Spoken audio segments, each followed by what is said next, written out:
సింహం వారికి గనక చూసుకున్నట్లయితే మీకు ఈ ఏప్రిల్ మాసంలో లగ్నంలో కుజుడు అలాగే ఉంటాడు రాశిలో, సప్తమ స్థానంలో రాహు, అష్టమంలో 3 గ్రహాల కలయిక,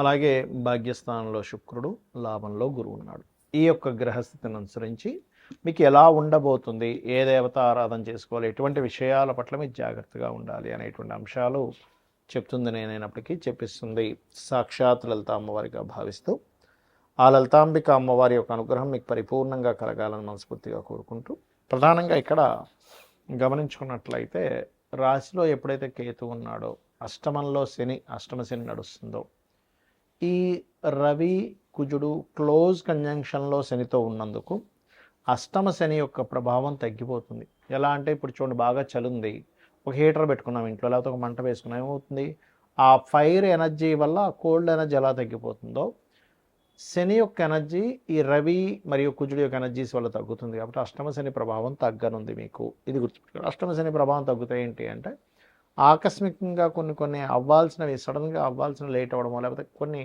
నిందలు పడడం, ఇట్లాంటివి తగ్గుతాయి. కాకపోతే ఇక్కడ ఆకస్మిక సంఘటనల విషయంలో చతుర్థాధిపతి అయినటువంటి కుజుడు అష్టమ స్థానంలోకి వెళ్తున్నాడు. కాబట్టి ఈ అష్టమంలో ఉండేటువంటి గ్రహాలు యాక్సిడెంట్ను కూడా సూచిస్తాయి. కాబట్టి వాహనం మీద వెళ్ళేటప్పుడు, రోడ్లు దాటేటప్పుడు కాస్త జాగ్రత్తగా ఉండండి.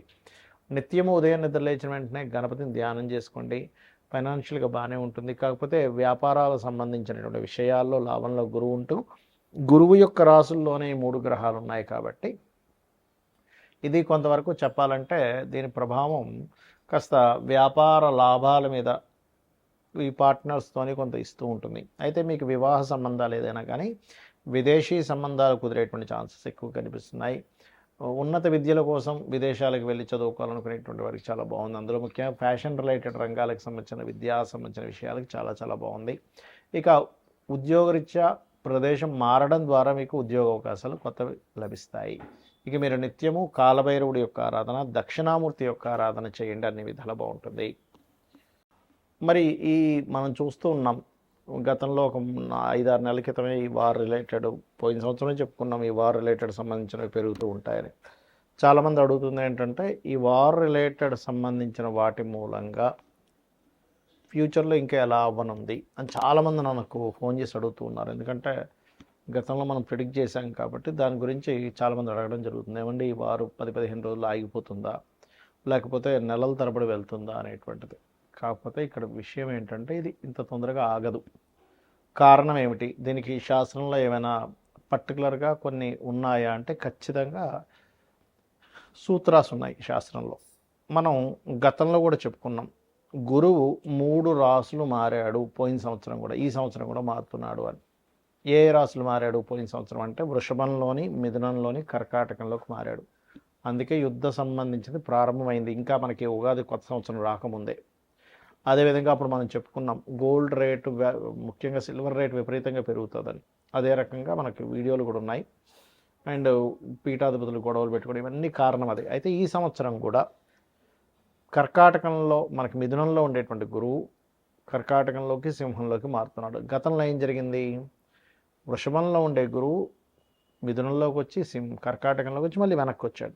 సో ఎప్పుడైనా సరే 3 రాసులు మారేటప్పుడు అది జన నష్టాన్ని, అందులో ముఖ్యంగా యుద్ధపరంగా విపరీతమైనటువంటి జన నష్టాన్ని కలిగిస్తుంది. కాబట్టి ఇండియాలో ఉండేటువంటి వారికి పెద్ద నష్టమేమీ ఉండదు, కానీ విదేశాల్లో ఉండేటువంటి వారికి మాత్రం కాస్త ఎక్కువ నష్టం ఉంటుంది. కాబట్టి ఇండియన్స్ ఎవరైనా విదేశాల్లో ఉన్నట్లయితే వారు కాస్త వీలైనంత మట్టుకు అక్కడ సేఫ్ జోన్స్లో ఉండడం మంచిది. ఇప్పుడు Saudi countries, Dubai countries, America పర్టికులర్గా, ఎందుకంటే ఇది న్యూక్లియర్ సంబంధించిన దాడులు. అంటే మనకి చూడండి, మనకి హిరోషిమా నాగసాకి మీద వేశారు అప్పుడు ఒకసారి. దానివల్ల ఏంటి, కొన్ని కోట్ల మంది, కొన్ని లక్షల మంది చనిపోయారు. అలా ఏంటంటే ఒక పెద్ద విస్ఫోటనలాగా జరిగేటువంటి బాంబ్స్ వేయడం కూడా జరుగుతుంది. ఒక దేశం అయితే కంప్లీట్గా, 1-2 దేశాలు కంప్లీట్గా రూపాలు లేకుండా పోయేటువంటి స్థితి ఉంది ఇప్పుడు ఉండేటువంటి గ్రహస్థితి. ఇవన్నీ మనం ఎందుకు చెప్పుకుంటున్నామంటే, ముందు సామాన్య మానవుడికి ఏమీ జరగకూడదు. ఇలా జరగకుండా ఉండాలంటే మనల్ని రక్షించేది, నడిపించేది, మనల్ని తల్లిలా చూసుకునేటువంటిది అమ్మవారు. కాబట్టి రకరకాల దేశాల్లో ఉంటారు. చూడండి, మనం ఒక్కోసారి వింటూ ఉంటాం, ఏమంటే పెద్ద ఫ్లైట్ పడిపోయింది కానీ ఒక చిన్న పిల్లవాడు కాపాడబడ్డాడు అంటాం. ఒక్కోసారి చాలా పెద్ద షిప్ మునిగిపోయిందండి కానీ కొంతమంది ఎందుకు బయటపడ్డారంటే, ఎలా బయటపడ్డారంటే అదే మిరాకిల్. మొన్న ఫ్లైట్ కూడా పడిపోతే చూడండి, ఒక అతను ఫ్రెష్గా స్నానం చేసుకుని వచ్చాడు, నడుచుకుంటూ వచ్చేసాడు. అదేంటంటే అంత పెద్ద పేలిపోయింది, మంటలు వచ్చాయంటే అదే లక్. ఇది ఒక్కొక్కసారి మనకు పుణ్యము వల్ల వస్తుంది. అంటే మనకు పూర్వజన్మలో ఎక్కడో పుణ్యం ఉంటే ఆ పుణ్యం మనల్ని అలా కాపాడుతుంది. మరి ఇప్పుడు ఉండేటువంటి దీంట్లో మీరు ఏం చేయాలంటే, రోజు చండీ వినండి, లేదా దుర్గా కవచం చదువుకోండి. చండీ వినడమైనా, చండీ పారాయణం చేయడమైనా, లేదా చండీ హోమాలు చేసుకోవడమైనా ఇంట్లో చేసుకోండి. దానివల్ల ఏమవుతుందంటే మీరు రక్షింపబడతారు. దేశాలు కొట్టుకోవడం వల్ల సామాన్య మానవుడు ఇబ్బంది పడకూడదు. కాబట్టి ఇది ఎలాంటి రక్షణ ఇస్తుంది?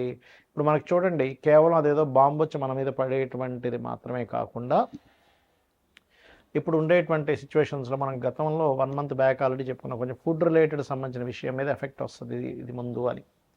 అదే రకంగా చూసుకుంటే గ్యాస్ సరిగ్గా అందకపోవడం, ఇప్పుడు నార్మల్గా ఎవరైతే వీళ్ళు కమర్షియల్ కాకుండా నాన్ కమర్షియల్ వాళ్ళకి వచ్చేస్తున్నాయి గ్యాసెస్, కానీ కమర్షియల్ వాళ్ళకి రావట్లే. తద్వారా హాస్టల్స్లో ఉండేటువంటి వారు, లేకపోతే హోటల్స్లో తినేటువంటి వారు, ప్రత్యేకంగా వాళ్ళు వండుకోరు, హోటల్నే ఆధారపడి ఉంటారు, అలాంటి వారికి ఇబ్బంది అనేటువంటిది స్లోగా ప్రారంభమైంది. తద్వారా మనకి వండుకునే స్థితి, పరాభావనామ సంవత్సరం, పరావాసు నామ సంవత్సరం, రెండు పేర్లు దీనికి. పరాభావము అంటే పరాభవం చెందడం, కొన్ని దేశాలు యుద్ధంలో ఓడిపోవడం జరుగుతుంటుంది. పరావసు వల్ల ఏమిటి అంటే, మనం పూర్వంలో ఎటువంటివైతే పద్ధతులు పాటించామో అటువంటివన్నీ కూడా వస్తూ ఉంటాయి. అంటే పూర్వపు పద్ధతులు రావడము, కొన్ని దేశాలు ఓడిపోవడము, కొన్ని దేశాలు ఇబ్బంది పడ్డం అనేటువంటిది ఉంది ఈ సంవత్సరము. దాంతోపాటు ఎప్పుడూ కనీవిని ఎరుగనట్టుగా 3 సార్లు మనకి పంచగ్రహ కూటమి కూడా వచ్చింది. అది కూడా మనం చెప్పుకున్నాం లాస్ట్ టైం. కాబట్టి నేను అనేది ఒకటే గుర్తుపెట్టుకోండి. ఇక్కడ మీరు ఎందుకంటే దేశాలు మిసైల్స్ వేసుకుని ఏమైనా సామాన్య మానవుడికి ఇబ్బంది కలగకుండా ఉండాలి. కాబట్టి నవగ్రహాలలో కుజుడు, రాహువు, శని, గురువు, ఈ 4 గ్రహాల దగ్గర దీపారాధన చేయండి. మీకు దగ్గరలో గోశాల ఏదైనా ఉంటే గోవులో సకల దేవతలు ఉంటారంటారు. కాబట్టి ఆ సకల దేవతల యొక్క ప్రభావం నీకు పాజిటివ్గా, వాళ్ళ యొక్క అనుగ్రహం కావాలి. కాబట్టి గోవులకి బెల్లము, అరటికాయలు, క్యారెట్స్, గ్రాసము, వీలైతే ఇవి తినిపించండి సరిపోతుంది. గ్రాసం కూడా తినిపించవచ్చు, రైట్, గోధుమ రవ్వ కూడా తినిపించవచ్చు. ఇవి చేయండి. ఇక్కడ మరొక విషయం ఏంటంటే, మనం రాశి ఫలాలు చెప్పుకుంటున్నాం కదా, దీనికంటే ప్రధానంగా మీ పర్సనల్ చార్ట్ చూసుకోవాలి. అంటే మీ పర్సనల్ చార్ట్లో లగ్నం ఎలా ఉంది, లగ్నం వల్లే మీరు ఎంత ఎదగలేకపోతున్నారు, ఎందుకు ఇబ్బంది పడుతున్నారో తెలుస్తుంది. ధనస్థానాన్ని చూసుకుంటే మీ పర్సనల్ చార్ట్లో మీకు ధనము ఏ దేవతను ఆరాధించడం ద్వారా ధనం వస్తుంది, ఏ మార్గంలో వెళ్ళడం ద్వారా మీరు ఫైనాన్షియల్గా బాగా గ్రో అవుతారు, ఎప్పుడు ఎవరికి ధనం ఇవ్వచ్చు, ధనం విషయంలో ఎప్పుడు డైరింగ్ చేయొచ్చు, ఎప్పుడు జాగ్రత్తగా ఉంచుకోవాలి, ఎప్పుడు కొరత వస్తుంది అనే విషయం క్లారిటీ వస్తుంది. అదేవిధంగా అన్నదమ్ముల విషయం కావచ్చు, చదువు విషయం కావచ్చు, సంతానం విషయం కావచ్చు, వివాహం ఎప్పుడు చేసుకోవాలి, ఎప్పుడు చేసుకోకూడదు అనేటువంటిది, కెరియర్ పరంగా ఎటువంటి కెరియర్లో మీరు సెట్ అవుతారు, వ్యాపారాలు మీకు కలిసి వస్తాయా లేదా, విదేశాలకు వెళ్ళాలా, ఇక్కడే ఉండాలి, ఇలాంటి అనేకమైనటువంటి అంశాలు మీ పర్సనల్ చార్ట్లో ఉంటాయి. సరే, మీ పర్సనల్ చార్ట్ తెలియదు, అలాంటప్పుడు నిత్యము లలితా సహస్రనామాల యొక్క శ్రవణము, పఠనము చేయండి. ఖచ్చితంగా మీకు బాగుంటుంది. శ్రీమాత్రే నమః.